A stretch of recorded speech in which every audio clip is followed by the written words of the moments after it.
We're back again. What are we doing? So I've had a lot of questions since we bought our new RV and our new truck as far as where we're at on weights. And the truth is we didn't get this 2021 one-ton diesel until July 3rd of this year. And we haven't went anywhere until now. So we're going to go ahead. I'm pulling into the Catskills now. We're going to get weighed. And then we're going to go get the trailer and weigh it. And then we'll sit down and see where we're at together with weights. And we're going to do that starting right now. So I'm going to go ahead, if you've never done this, you download the Loves app, confirm your location. It's so simple to actually weigh with this Loves app. The price has went up since the last time I did a Catskill, $14.75. We're going to accept the charge. Now the reweigh, when we come back over, will be a little bit cheaper. I don't know how much, but I do know reweighs are always cheaper. Just waiting on the Weighmaster. It says processing. And that's it. So I can tell you right now, this truck weighs 9,260 pounds. We've got a full tank of diesel on board. We have stuff in the back. It looks like my front axle is at 5,260 and my rear axle is at 4,000. But now what we have to do is go get the RV, come back over, weigh it, and then we'll sit down and run all kinds of numbers. So let's go get the RV. We're all hitched up and we're back over at Love's, and now we're going to get a weight with the truck and the trailer. So again, what you want to make sure is that you have your front truck axle on this front scale, your rear truck axle on the second scale, and then our trailer axle is going to be on the third scale. And I'm just going to make sure once I get up here, I usually just open my door. See it. I'm going to open up the app. All right, now I'm going to confirm our location. There is a number here if it doesn't find your location. Now it's asking me if this is a first weigh or reweigh, so we're reweighing, and that's going to save us a little bit of money. Yeah, $5 for the reweigh, so significantly cheaper than the first weigh earlier today.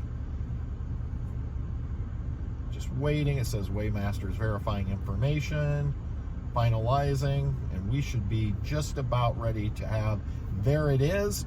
And it says we have a total gross weight of 23,080 pounds, but none of these numbers are going to mean anything.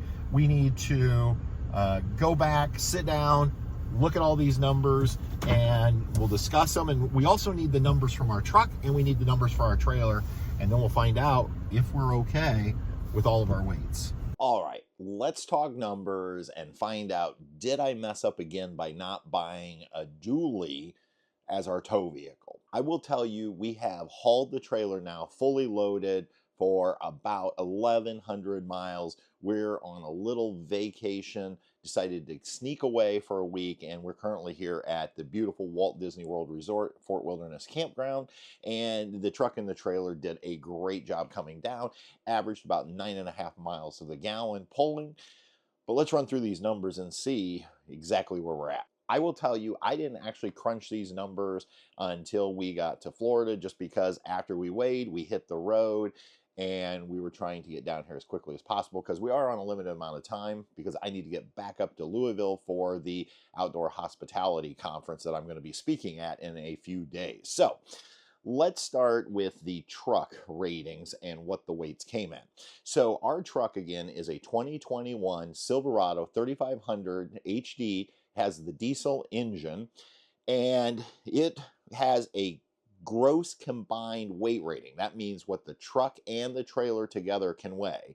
It has a rating of 29,700 pounds, and we weighed in at 23,080 pounds. So we are 6,600 pounds to the good in terms of total weight, which theoretically would mean, hey, we could buy a bigger trailer because we have a lot more weight that theoretically our truck can tow. So on the combined gross weight rating, we are in really good shape. Now, the truck itself has the gross vehicle weight rating, and the gross vehicle weight rating, or GVWR, is what your truck can weigh.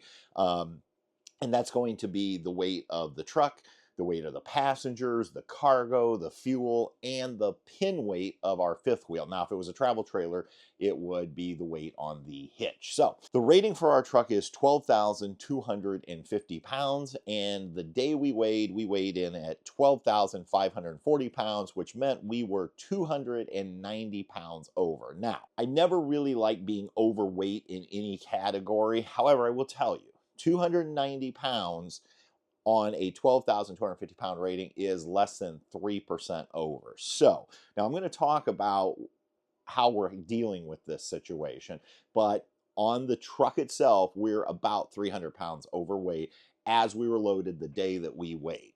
Now, that immediately got me thinking, oh boy, what's that doing to the rear axle of our truck? So our truck's rear axle weighting is 7,250. That's what we can load the rear axle to. And on that given day, we came in at 7,220 pounds, which meant we were 30 pounds to the good for the rear axle weight rating. Now, where do you find these numbers? You may find them in your owner's manual, but I love that most trucks today, when you open the driver's side door, you will actually find a sticker for your specific truck with the weight ratings. And so I've taken these numbers right from that sticker for our particular truck. Let's just quickly recap. On the truck, we are good in terms of total combined gross weight rating. We're 6,000, almost 7,000 pounds under. We're about 30 pounds under on that rear axle rating, but we are on that particular day, and I say on that particular day because your weights can vary from every time you haul. There are so many things that go into how much fuel do you have on board, who's riding with you, what cargo did you throw into the bed, and then we have the whole trailer situation. Do you have fresh water on board? Are your gray tanks carrying anything, or your black tank have anything in it? What did you load into your trailer? So that's why I always say when we weighed, this is what our weights were. Now let's go to our trailer. Now, on the side of your trailer, you should be able to find a little sticker that is going to give you a gross vehicle weight rating for what your trailer can be loaded to. All right, that's the total weight. That includes the pin weight on a fifth wheel or the tongue weight on a travel trailer. If you were just to drop that trailer right on a weigh scale, what would the whole thing weigh? You also should be able to find a gross vehicle weight rating for your axle. For our trailer, it is rated for 13,995 pounds gross vehicle weight rating. Our trailer weighed in at 13,820 pounds. We were 175 pounds to the good. So I'm happy with that. And that actually included 2/3 of a tank of fresh water. So if we dump that water, then actually that's going to lower us by several hundred pounds. The RV axles are rated for 6,000 pounds apiece, a total of 12,000 pounds. Our axles on that particular day weighed in at 10,540 pounds. So we're good on our axles. We're 1,460 pounds to the good. Now, as far as the pin weight, and that's the big question because all that pin weight goes into the bed of our truck.